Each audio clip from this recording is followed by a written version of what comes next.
کبھی انسان پریشانی میں آ جاتا ہے، دکھ میں آ جاتا ہے، غم میں آ جاتا ہے، غم کا تخلیہ چاہیے، دکھ کو تخلیہ چاہیے۔ جو لوگ تخلیہ نہیں کرتے، اظہار نہیں کرتے، کسی کے ساتھ اپنا غم شریک نہیں ہوتے اور کسی کو اپنے غم میں شریک نہیں کرتے، عموماً مریض ہو جاتے ہیں، ذہنی مریض ہو جاتے ہیں۔ دل میں رکھ کے انہیں نفسیاتی بیماریاں شروع ہو جاتی ہیں۔ یہ نفسیاتی الجھنیں ہیں جو گھر کے اندر گھریلو ماحول کی وجہ سے انسان کے اندر پیدا ہو گئی ہیں، جو معاشرتی ماحول کی وجہ سے پیدا ہو گئی ہیں، جو ارد گرد کے لوگوں کے رویوں کی وجہ سے کسی شخص کے اندر جمع ہو کر لاوا بنا، لیکن نکلا نہیں یہ لاوا۔ اس لاوے نے اندر خرابی پیدا کر دی ہے، اس نے رخ اندر کی طرف موڑ لیا اور انسان کے اندرونی احساسات اور اندرونی جذبات اور اندرونی نظام کو اس لاوے نے متاثر کر دیا ہے، اس کو ڈیمیج کر دیا ہے۔ اب یہ شخصیت نامتوازن ہے، اس کے معمولات اب درہم برہم ہیں، نیند نہیں آتی، کھانا نہیں کھاتا، کسی سے بات کرنا پسند نہیں کرتا، کسی سے میل جول اس کو پسند نہیں ہے،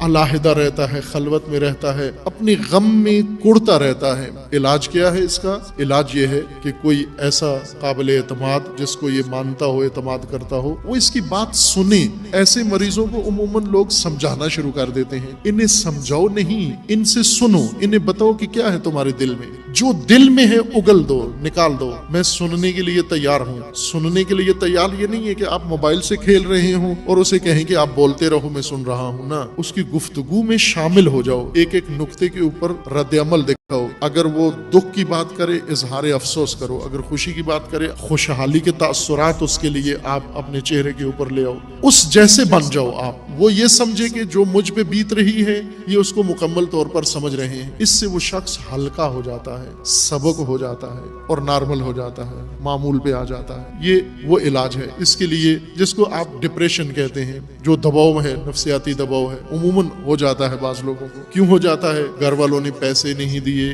کسی نے یہ بات نہیں کی، میں نے سلام کیا جواب نہیں دیا، مجھے نظر انداز کیا گیا، مجھے اہمیت نہیں دی گئی، مجھے فلاں ہوا۔ ان باتوں کو دل میں رکھ کر چھوٹی چھوٹی باتیں ان کے عقدے بن جاتے ہیں۔ عقدہ وہ گرہ جو انسان کے اندر وجود میں پیدا ہو جاتی ہے اور انسان کی شخصیت کو جکڑ لیتی ہے۔ محرومی انسان کے اندر عقدہ پیدا کرتی ہے۔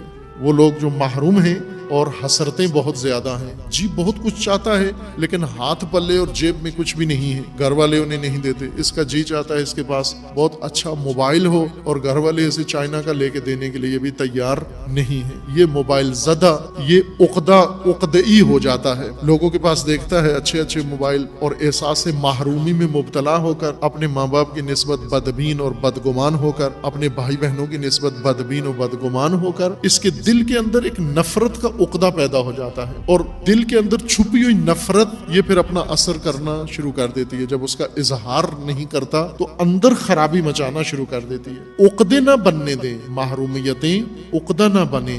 لوگوں کے رویوں سے آپ کے اندر عقدہ پیدا نہ ہو، مضبوط شخصیت بنا۔ اگر کسی کا منفی رویہ ہے آپ کا تو اس کا رویہ منفی ہے، میں کیوں اپنے دل پہ لوں، میں کیوں بیماری میں مبتلا ہو جاؤں، میں کیوں اپنے اندر لاوا پکانا شروع کر دوں، میں اپنی جان کھانا کیوں شروع کر دوں اگر اس کا رویہ منفی ہے۔ وہ منفی سگنل سے انسان ہم کیوں پریشان ہوں؟ جس طرح پاکستان کے اندر مختلف موبائل سروسز ہیں، کمیونیکیشن کی لائنیں ہیں، کبھی کبھی ان کے سگنل کمزور ہوتے ہیں، تو ان کا اس موبائل کمپنی کا سگنل کمزور ہے، میں ٹینشن کیوں لوں، میں خواہ میں اپنے آپ کو اذیت کیوں کروں؟ آپ اپنے معمولات کے کام کریں، اس کے سگنل جب ٹھیک ہوئے ٹھیک ہو جائے گا۔ اسی طرح لوگوں کے رویے آپ کے ساتھ ٹھیک نہیں ہیں، وہ لوگ غلط ہیں۔ جس کا رویہ آپ کے ساتھ ٹھیک نہیں ہے وہ غلط ہے، نہ کہ آپ اپنے آپ کو کوسنا شروع کر دیں کہ میں غلط ہوں۔ لوگوں کے رویوں سے اپنے آپ کو عقدئی بنا لیں، اپنے اندر یہ لاوا بنا لیں، اپنے اندر نفسیاتی الجھنیں پیدا کر لیں اور پھر اپنی شخصیت کو نابود کر دیں، تباہ کر دیں۔